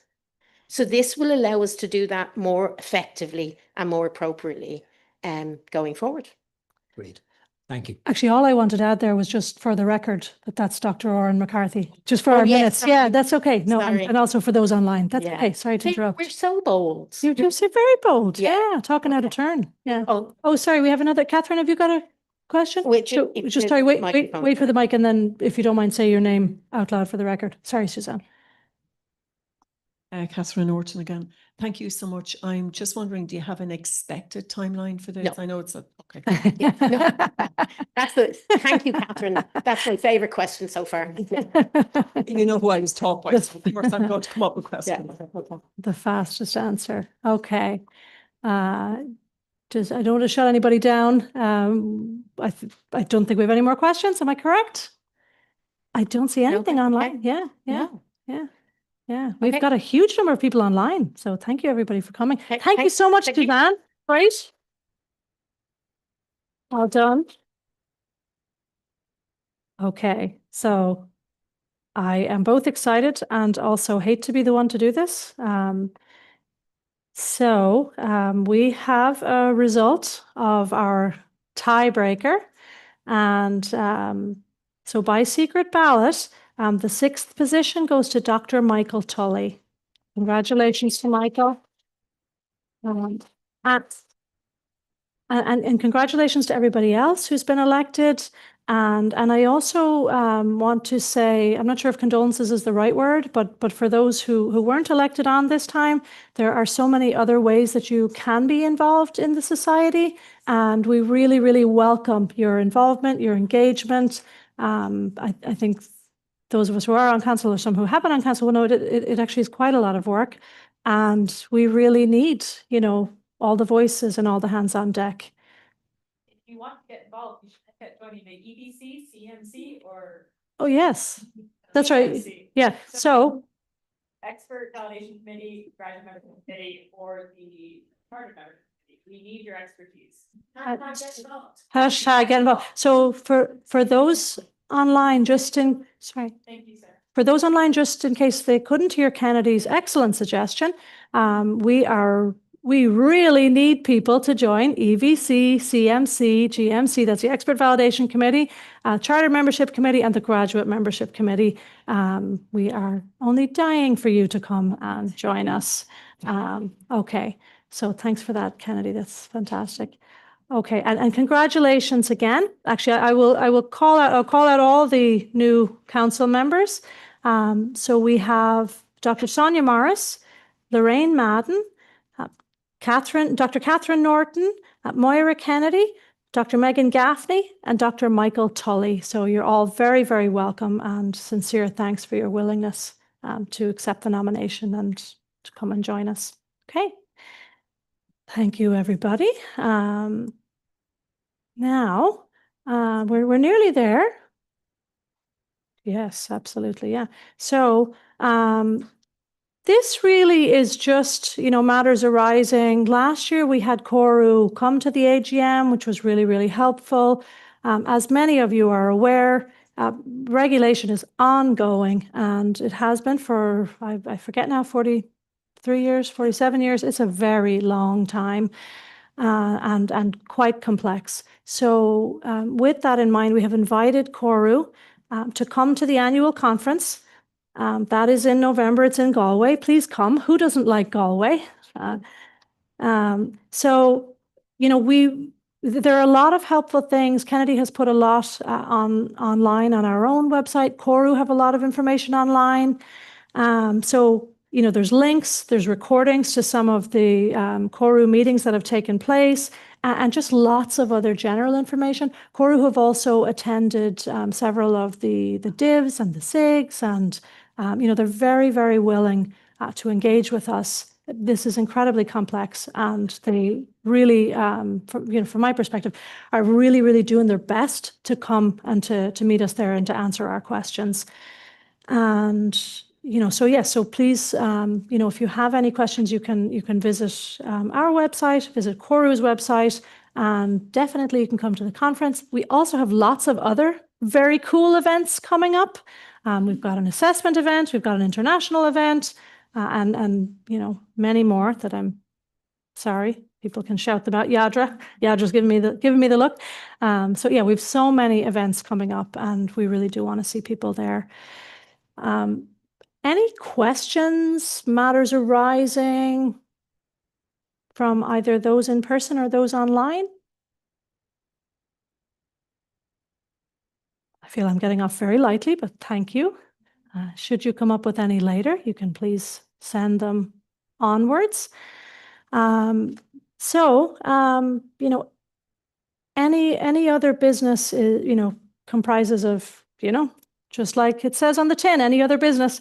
I'm not sure if we had questions submitted to us in advance that we might like to take now. Okay, wow, this is great. I don't have to read my next bit about precedence being given to those submitted in advance. Okay, and yeah, I mean, the other bits and pieces just are, if people do have other questions or comments, or you want to get in touch, please do. You can submit them to us at our, oh, sorry, I see, go ahead. Yeah, great.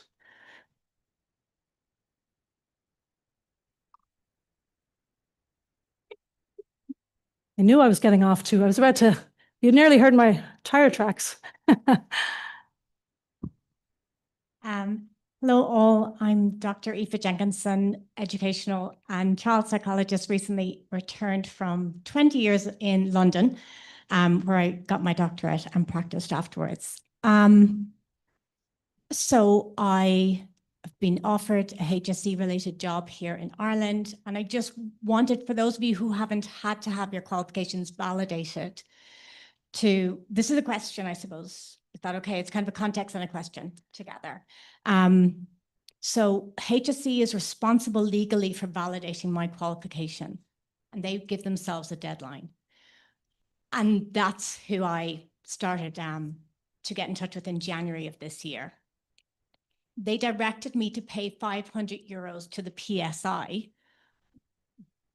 but asked me to liaise with them.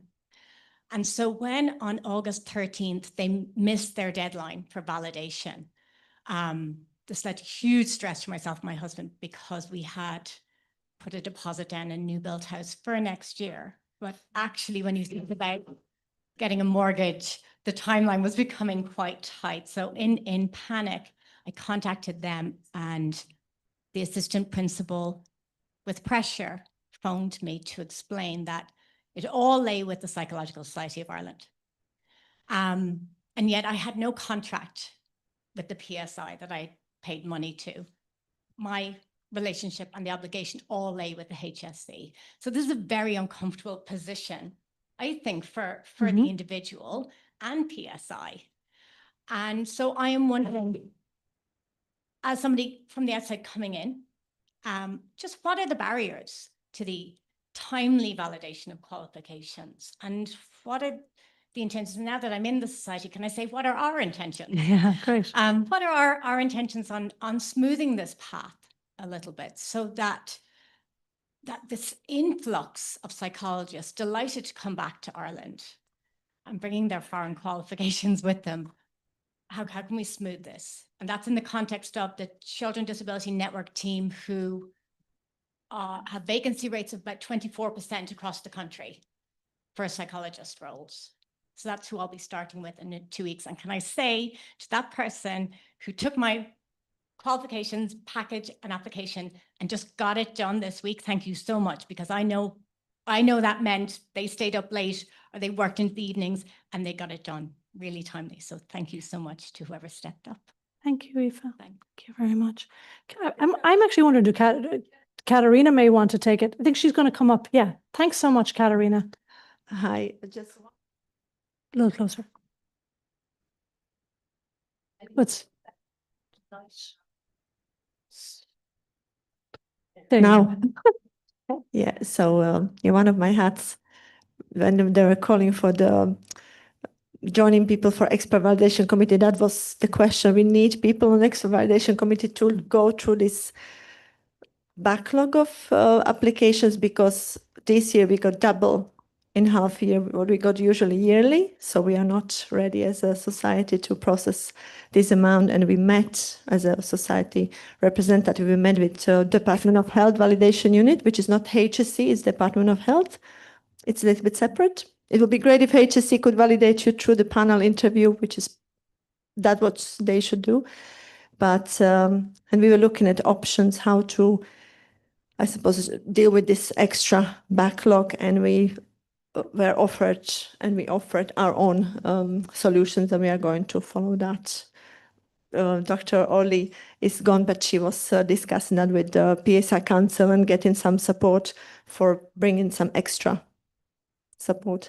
I would say that it's we have a lot of clinical psychology application. We don't have that many educational psychology applications, but it's still, we need educational psychology division members to be on our validation expert decision team. And I would say for a validation unit in Department of Health, while they depend on our expertise, that's not the only pathway they could do. They could choose to do assessment of your qualification. They could do tests. They don't need to go to us. That's their choice. They are putting all the load on us, and it's not fair because, as I said, we cannot deal with double amount in the same amount of time. So just we do our best, and this is partly why we ask people to join, because we have 400 members of clinical division. We have a handful of people in the expert validation committee. And Katarina, just to add to that, all the people on those committees are volunteers. So like when people are not paid for yeah, this. Yeah. Yeah. That was going to Thank be you, my Katarina. question, actually. Oh, sorry. Sorry, do you mind if I add a little bit to it? Please, yeah. It's just Thank you, when I Marina. think Come up, Marina, if you like. why we can't provide with complete update on the applications, because we are required by the Department of Health Validation Unit that all the communication about the processing time should go directly through them. So they come to us to review the application, but we are also on the other end are not allowed to directly provide applicants with any updates. Yeah, and the other thing is sometimes the application isn't complete, so we have to ask them to seek further information, which that timeline should actually be paused at that point, and sometimes it isn't paused. So you might not be aware of that there is some requested information to make more easy decision. Yeah. Mm-hmm. Sarah, Oh, Sarah, yeah. Oh, sorry. Oh. Oh, sorry. Go ahead. Lorraine Madden, I just had a question on that. When we're asking our members to volunteer and give their time, I can understand giving for passions like special interest groups, divisions, committees organising events. The Expert Validation Committee is a very functional role which requires a validation and review of documents and a very formal process. It carries responsibility. I'm just wondering what the rationale is for having that as a voluntary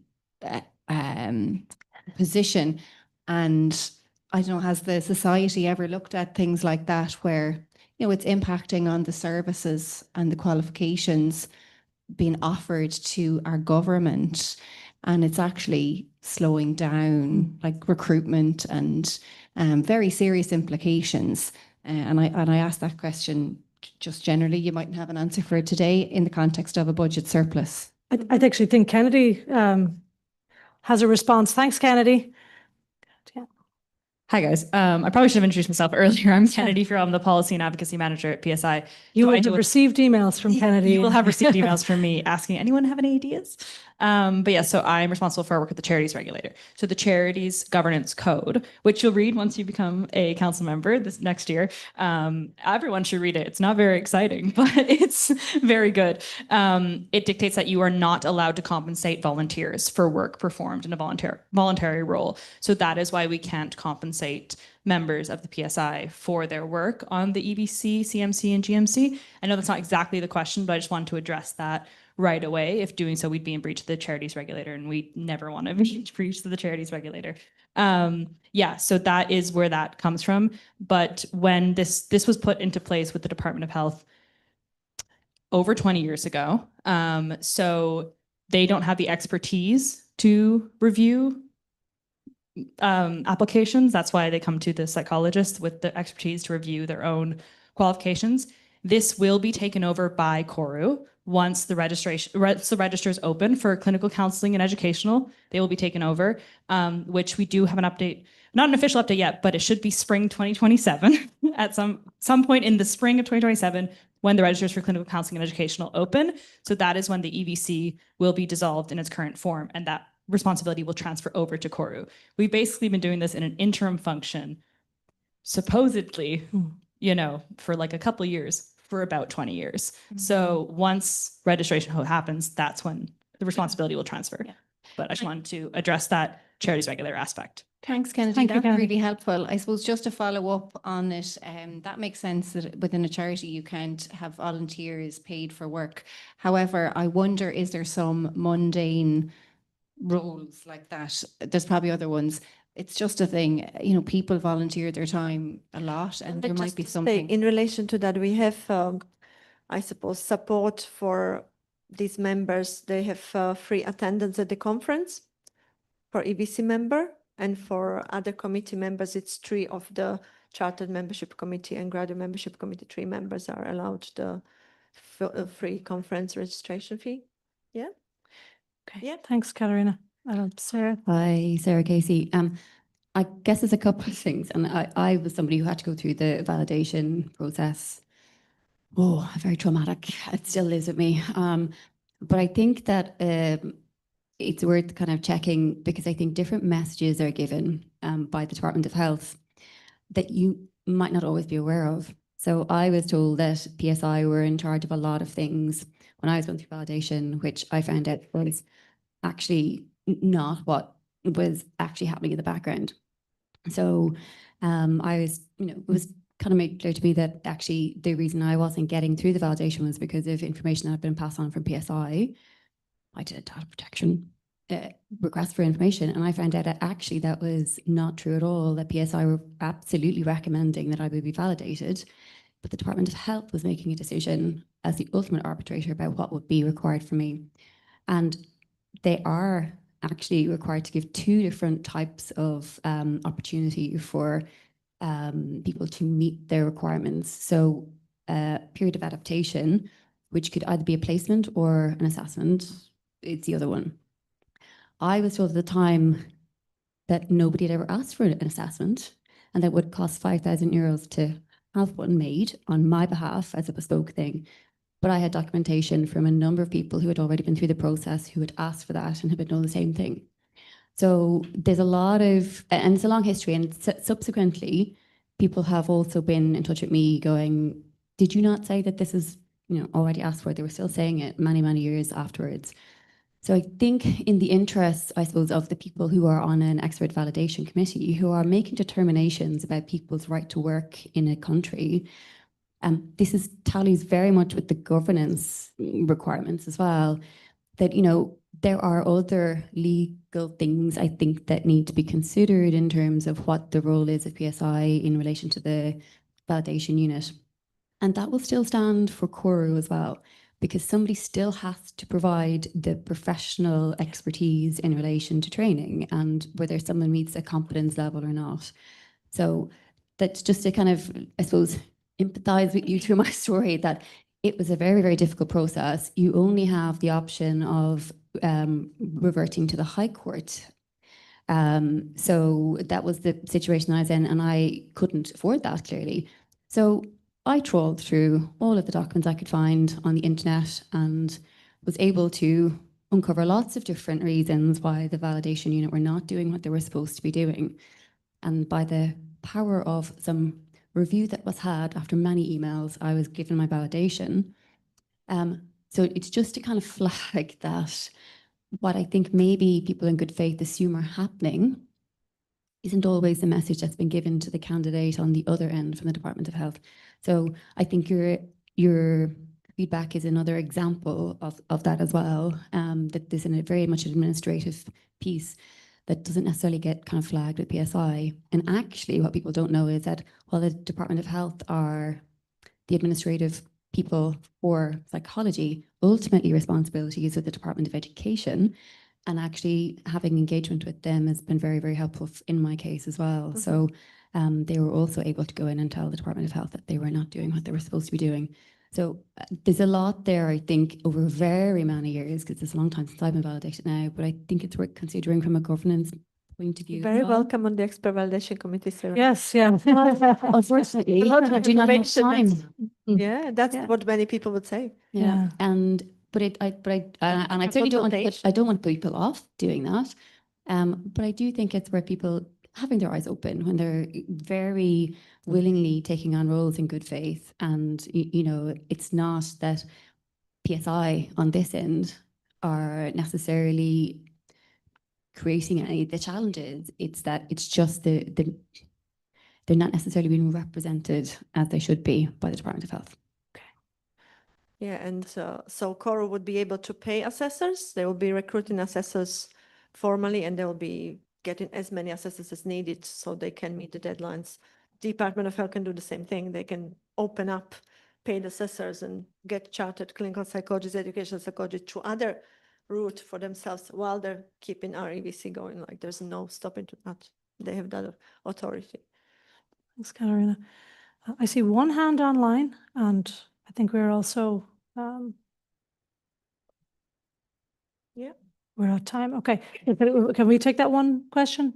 Hugh McGovern, would you like to ask your question, please? Hello, yes, can you hear me? Yes, we can hear you, Hugh.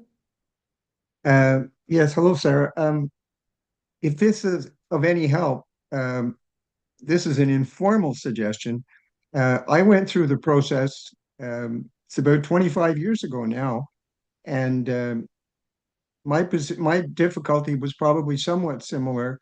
I was waiting to start a job and with the HSE in Galway, and my qualifications were not being validated by the Department of Health.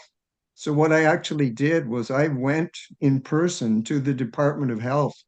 And as I recall, I went there more than once. And the person who was delegated, the person who was delegated at the time, at least to deal with someone like myself who was asking questions, I perceived was not getting the job done. And through visiting and just making inquiries, eventually it was transferred to another person, and then my letter was issued promptly, validating my qualifications. So the holdup back when I was doing it was not so much with PSI, it was with the Department of Health. And by going there in person, although it's not something they would necessarily want, I was able to move the process along to a successful conclusion. Okay, we need to go. Okay, yeah, thank you so much for that, Hugh. I do see hands up, and there's one on the chat. Am I okay to take them, or do we need to let people go? Oh, yes, yes, of course, yeah, yeah. And by the way, we can also collect these questions, and it can be a larger discussion at a later point.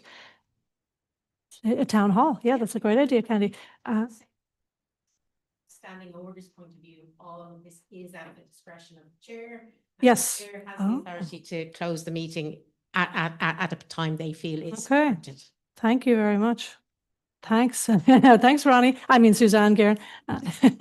Sarah, yeah, we'll just take them quickly if that's okay. Yeah. And it's just a quick comment and follow on. I think between that gentleman and me, they actually close the public desk. So it's not, you can't actually visit a person at the Department of Health. Okay. Because I did inquire many times. Yeah. So yeah, Hugh, you visited them too many times, and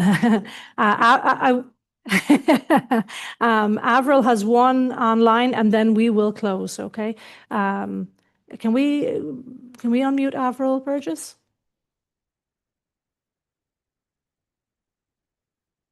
Avril, you can ask your question out loud if you like, or I can read it out. Hi. No, can you hear me? Yes.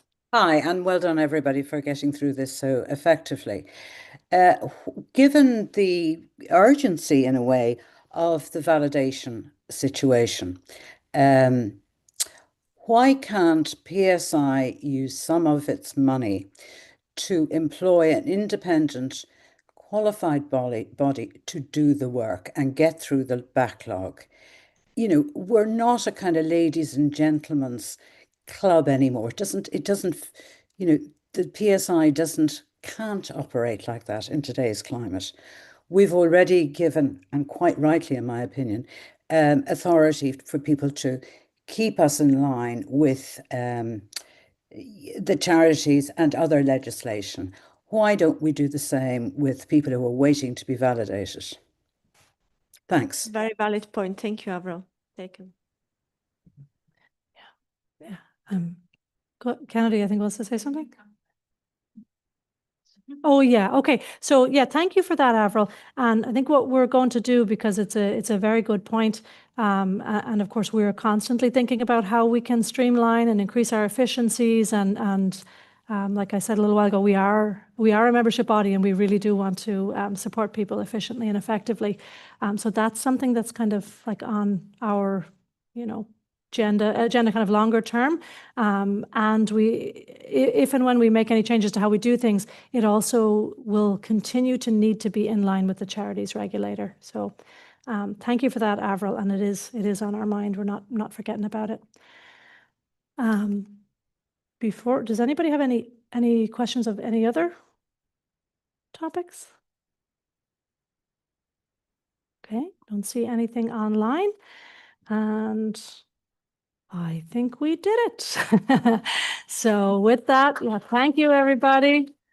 Close the meeting.